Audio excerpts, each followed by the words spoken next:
ఈ వీడియో ఒకసారి చూడండి. ఒకవేళ ఆ లూలు మాల్లో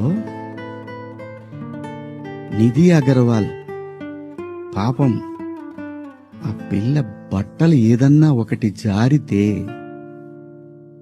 ఆ అమ్మాయి జీవితకాలం ఆ వీడియోలు ఉంటాయి కదండి, తీమన్నా తీస్తారండి ఎవరన్నా?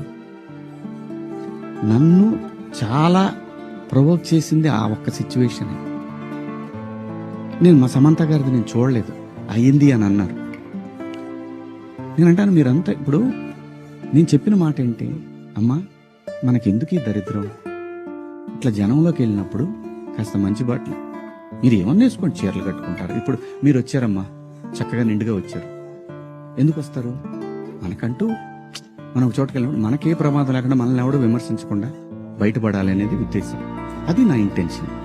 పబ్లిక్ గురించి ఆయన ఏం మాట్లాడలేదు. హీరోయిన్స్ గురించి ఎస్పెషల్లీ వాళ్ళ బట్టలు వేసుకునే వేషధారణ ఇలా ఉంటే ఇలా జరిగే ప్రమాదం ఉంది అంటే ఒక ఆడదాని భద్రత గురించి ఆయన ఎక్కువగా కన్సర్న్ చేసి చెప్పడం జరిగింది. దానిని మనము అంటే నేను నాతో పాటు కూడా ప్రజలందరూ కూడా ఒక తెలుగింటి ఆడపడుచు సగటు మహిళ కోసం మనం ఆ టాపిక్ని తీసుకొని దాన్ని జనాల మీద రుద్దుతూ ఇలాంటి వీడియోలన్నీ చేసుకుంటున్నాం, అంతే కదా.